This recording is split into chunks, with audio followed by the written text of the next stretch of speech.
In this video, I'm going to show you the two types of gyms that you can start and which one could be the most profitable the fastest. Wait till the end because I'm going to unveil which one I would start after owning multiple gyms and helping over 5,000 gyms rapidly grow their business. Gyms often seem like great businesses for fitness enthusiasts, investors, and trainers alike, but are they?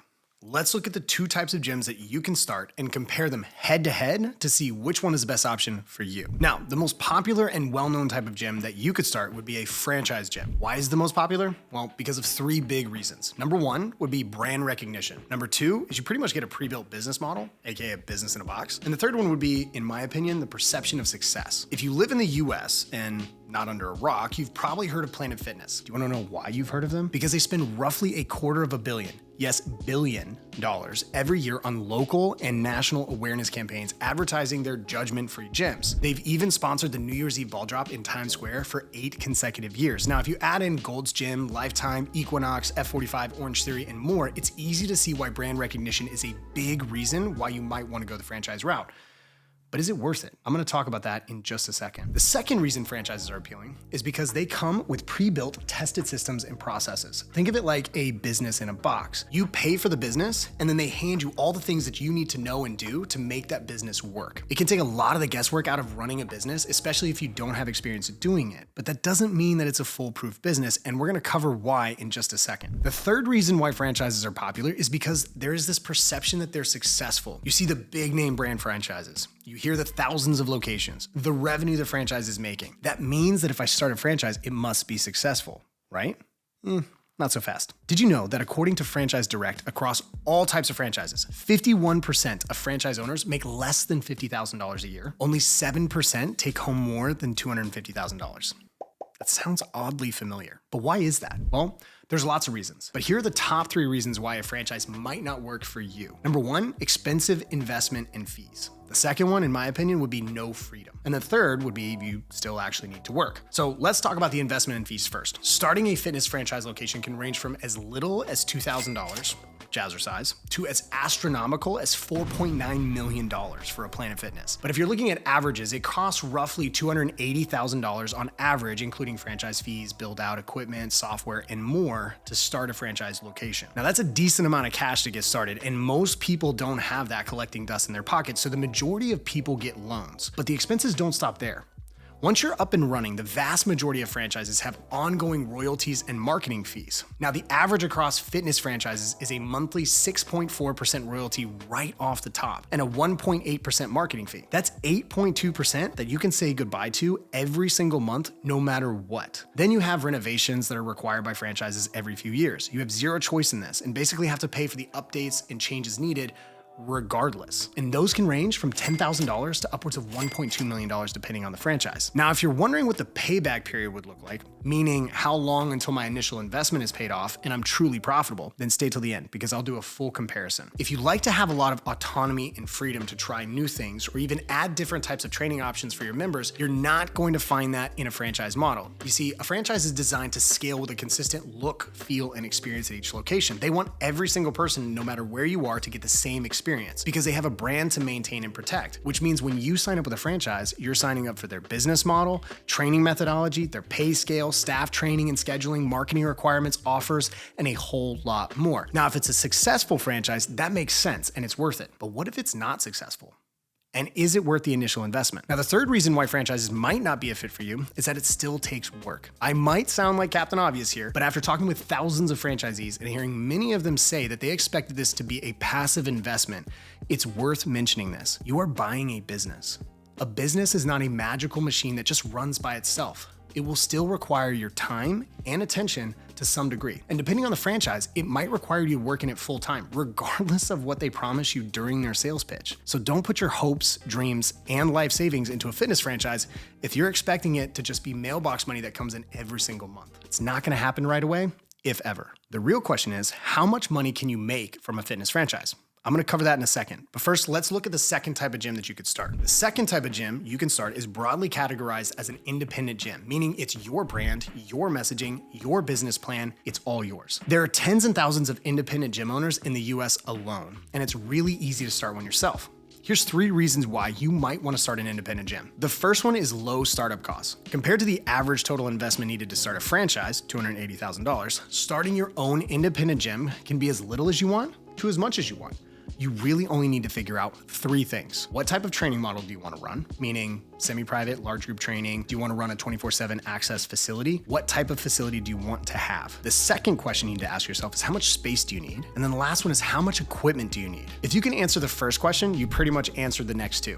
For example, if you're starting a boot camp, all you need is 1,500 to 3,000 square feet, minimal equipment, flooring, painted walls, and a phenomenal sound system. But if you want to start a 24/7 health club style facility, you're looking at closer to $200,000 to $1 million range, depending on how big you want to go and where it's located. For some context, I started my second gym with $30,000 and only used $17,000 of it to actually outfit the facility and get started. Now, the second reason why people love starting independent gyms is the creative freedom that comes with it. You're an entrepreneur. You choose the name of your gym, the location, the logo, the colors, the branding, the messaging, offers, training protocols, pricing, everything. It's all up to you and you can do whatever you want, but that isn't always a good thing, which is what I'll show you in a second. The third reason an independent gym is awesome is a potential for higher profit margins. You're not paying royalties off the top. You're not locked into renovations every 3 to 5 years. You don't have minimum marketing spends, and you have complete control over what you pay your staff and what you charge your clients. Couple this with the lower startup costs, and you have the ability to be debt-free and stacking cash quickly, if you know what you're doing. But if you don't, it's really easy to crash and burn. So what are the cons of starting your own gym? Depending on how you look at it, there can be a bunch, but here are 3 that stick out the most. First would be no brand recognition. Then you've got no business model in a box. And then the last one would be no support. So let's talk about the first one, no brand recognition. It can be really difficult starting something from scratch. No one knows who you are, what you do, how you can help them, and if you're legit. When you go on your own, there's a lot to be said for having a brand that's recognizable. So how do you overcome this? Well, you use the same methods that big franchises use. You market a lot, and you have an exceptional offer that gets people results and is something that they actually want. Now, if you want to learn what offers are working right now, check this video out, and I also linked it down below. The second negative to starting an independent gym is that you don't have a business in a box. Do you enjoy creating standard operating procedures? Does the thought of writing scripts, creating employee handbooks, and working with lawyers on your contracts sound really, really exciting? Probably not. But if you go at it on your own, you better be ready to do it all. Of course, you can work with us here at Gym Launch since we're a white label franchise system for independent gym owners and franchisees alike. And we've already paid the ignorance tax for you so that you can reach more people, change more lives, and build a wildly profitable gym, just like the 5,000 other gym owners that we've worked with. That's a shameless plug that I will not do again, I promise, or at least until the end. But if you want to do it on your own, be prepared to spend a lot of time and money to figure out how it all works. And it's not for the faint of heart, but that's why I love working with gym owners. The third reason independent gyms might not be for you is because you really don't have support. Owning a gym can be extremely lonely, especially if you don't join a community of other gym owners. So if you're not plugged into a support system and don't have a place to go get your questions answered, it can be a really rough ride. Good news is though, the choice is yours to do it alone, or you can find a group to grow with. But now the question is, what type of gym would I start? Let's do a little comparison. For this comparison, I'm gonna use 2 different franchises and 1 independent gym. The first franchise I'm gonna use is F45. The second is Planet Fitness. And the third is what I would start, an independent large group and semi-private gym. We're gonna look at 4 things in the comparison. The big one being the payback period, meaning how long would it take for the average gym to reach break even on their initial investment. The other things that we're gonna look at are initial investment amount, average yearly revenue, and average yearly profit. But the big one's gonna be that payback period. So let's look at F45 first. This is a very popular large group training franchise that was founded in 2011. Since then, they've exploded to over 1,750 locations in multiple countries. Now, I'm not gonna get into their training model because if you're not familiar with them, just YouTube F45 and you'll see it. The following numbers that I'm about to state are taken from a statement made by their CFO. The initial investment that he states is approximately $315,000, which in my opinion, after looking at their franchise disclosure document, it's on the lower end of that. It can go upwards of over $450,000. But for this, we'll stick with that. And for extra transparency, that $315,000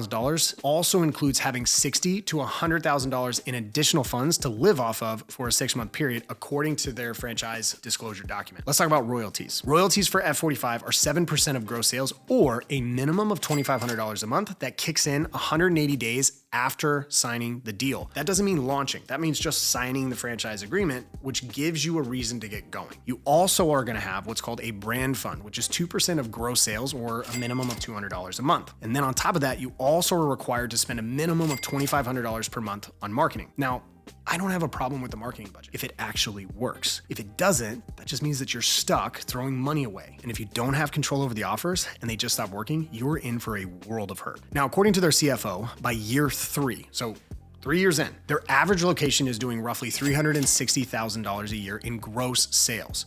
He also says that they're doing on average 30% EBITDA margins, which would be, think of as close to net profit as you can get. But I highly doubt that because you're taking 9% off the top every month in royalties and brand fund, which means their average location would be doing almost 40% margins without it. And to be frank, that is sus at best. Another thing that we need to look at is how many members do you need to hit to get to $360,000 a year? Well, the average F45 membership is $155 a month, which means that you need to average 193 members per month to hit $30,000 a month in revenue. So let's assume you end year 1 with 100 members and 15% EBITDA margins. Year 2, you have 150 members and 25% EBITDA margins. Year 3, you have 200 members and 30% margins, which would mean that in year 1, you're looking at around $28,000 in profit. Year 2, $70,000. Year 3 and on would be $111,600. With your initial investment of $315,000, it would take you roughly 4 years to break even on your investment. But that's if you put all of your profit into paying back your original investment and you actually hit those numbers. Real world estimates would put it closer to 5 to 6 years at best, especially if you use their financing options, which have interest rates around 9.5% and some very interesting terms. Okay, let's look at the second franchise, Planet Fitness. It's the largest in the HVLP industry. HVLP stands for high value, low price. Planet Fitness was founded in 1992, and from the start, it centered on having an inclusive, non-intimidating culture. They have over 100,000 locations around the world and are the top-ranked fitness franchise in 2023, according to Entrepreneurs.com's top 500 franchises. Now, the initial investment will range from $1.6 million to $4.9 million. So for this example, I'm literally just going to split the difference and go with $3.25 million. It's important to understand to even qualify, you need to have a net worth of at least $3 million and a minimum of $1.5 million in liquid assets. Now, the extra fees, re-equipment, and remodel costs for a Planet Fitness are substantial. The royalty is 7% of gross sales. Then you have re-equipment costs of $314,000 to $922,000 every 5 to 7 years. Your remodels will cost you $70,000 to $600,000 every 5 years, depending on your location and everything else. And on top of that, you also have a 2% national advertising fund fee. According to Planet Fitness's 2022 franchise disclosure document, the average annual revenue per location was $1.5 million, with EBITDA margins that range from 9% to 36%. But those EBITDA margins, that's their corporately owned locations, not their franchises. If we just took the average investment, revenue, and margins, it would take you 9.3 years.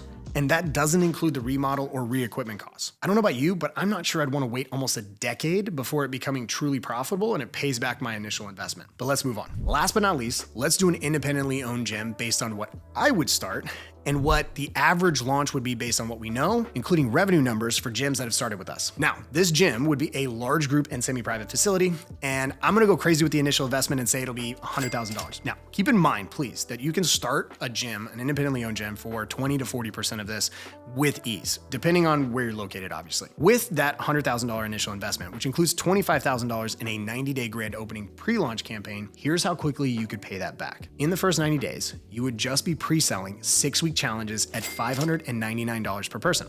So day 1, when your gym opens, it's just doing 6-week challenges. You might be asking why.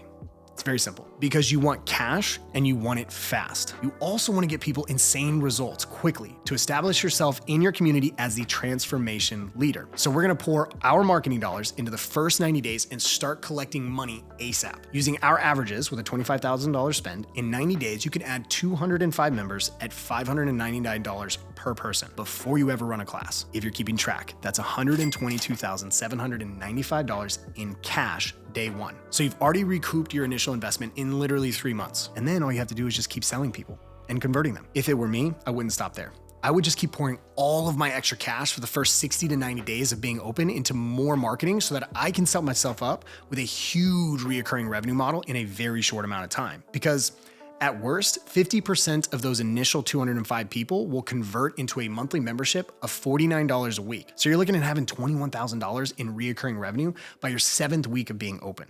And then it just continues to stack. So let's do a quick recap. You have 2 types of gyms that you can start. You've got a franchise or an independent gym. Each have their pros and cons that you need to weigh out. If you wanted to go the franchise route, payback period is going to take some time, but you also get a business in a box. If you go the independent route, you can reach profitability much faster, but you do have to go it alone. Now, knowing all of this, which one would you choose and why? I'm really curious, so let me know in the comments down below. And if you like this kind of stuff and you want to learn more about how to grow a profitable gym, hit that subscribe button and check out the links down in the description below for more information. And please, don't ever forget, gym owners rule.